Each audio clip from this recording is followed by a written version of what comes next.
Cockroach Janata party social మీడియాలో సంచలనంగా స్థాపించిన ఈ పార్టీ సోషల్ మీడియా నుంచి ఢిల్లీ స్ట్రీట్స్ వరకు వచ్చేసింది. అసలు ఈ కాక్రోచ్ జనతా పార్టీలో జరిగిన అప్డేట్స్ గురించి ఈ రోజు ఈ భాషాగాడి భావనలో తెలుసుకుందాం. Let's dive into the topic.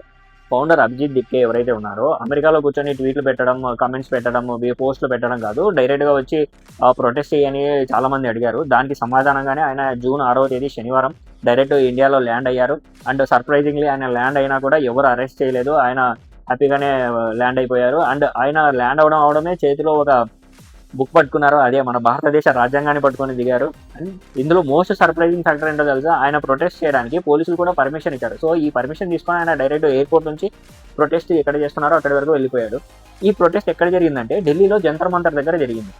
Mainly ఇక్కడ చాలా మంది వచ్చారు. వీళ్ళలో కొంతమంది అన్ఎంప్లాయిడ్ పీపుల్ ఉన్నారు, స్టూడెంట్స్ ఉన్నారు, స్టూడెంట్స్ యొక్క పేరెంట్స్ కూడా ఉన్నారు. అండ్ వీళ్ళంతా ఒక విధానం ఫాలో అయ్యారు. అదేంటంటే వీళ్ళంతా ఒక మాస్క్ పెట్టుకొని, అదే బొద్దింక మాస్క్ పెట్టుకొని ప్రొటెస్ట్ చేశారు.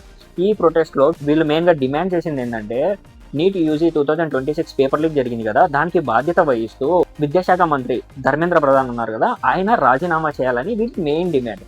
అండ్ వీళ్ళకి చాలా మంది రాజకీయ నేతలు, యాక్టివిటీస్టులు కూడా సపోర్ట్ చేశారు. వాళ్ళలో ఒకరైన సోనం వాంగ్చుక్ ఆయన డైరెక్ట్గా ప్రొటెస్ట్కి హాజరయ్యి అక్కడ స్పీచ్ కూడా ఇవ్వడం జరిగింది.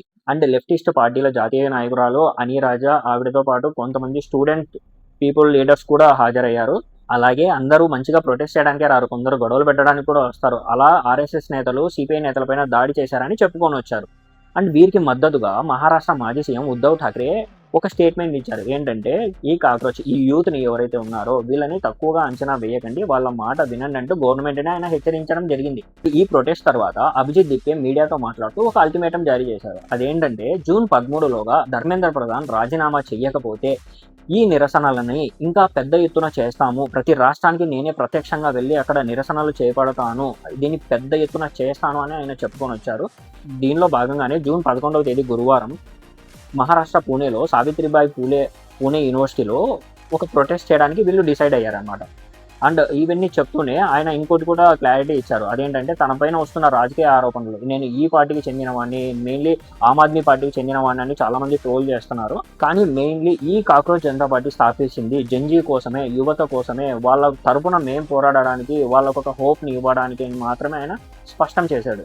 చూడాలి ఇంకా చెప్పిన మాట పైన నిలబడతారా, ఈ ప్రొటెస్ట్ ఎంతవరకు వెళ్తుంది, ధర్మేంద్ర ప్రధాన్ రాజీనామా చేస్తారా, ఇవన్నింటికి ఆన్సర్ మనం వెయిట్ చేస్తేనే తెలుస్తుంది. నా ఒపీనియన్ ఏంటంటే నీకు ఒక పని ఇచ్చినప్పుడు, లేదా నువ్వు ఎక్కడైనా జాబ్ చేసేటప్పుడు ఆ పనిలో నువ్వు తప్పు చేస్తే, ఒకటి కాదు, ఒకటికి 2 సార్లు, 2-3 సార్లు నువ్వు తప్పు చేస్తే ఖచ్చితంగా నిన్ను ఆ జాబ్లోంచి అయితే తీసేస్తారు. ఇప్పుడు ధర్మేంద్ర ప్రధాన్ చేస్తుంది కూడా జాబే. ఆయన ఒక విద్యాశాఖ మంత్రిగా ఒక ఉద్యోగం చేస్తున్నాడు.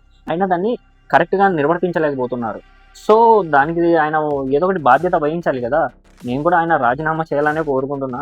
మీ ఒపీనియన్ ఏంటో కామెంట్ బాక్స్లో పెట్టండి. And thanks for watching this video. మీ ఫ్రెండ్స్తో షేర్ చేయండి అండ్ సబ్స్క్రైబ్ చేసుకోండి. ఇలాంటి మంచి మంచి అప్డేట్స్ వస్తూనే ఉంటాయి.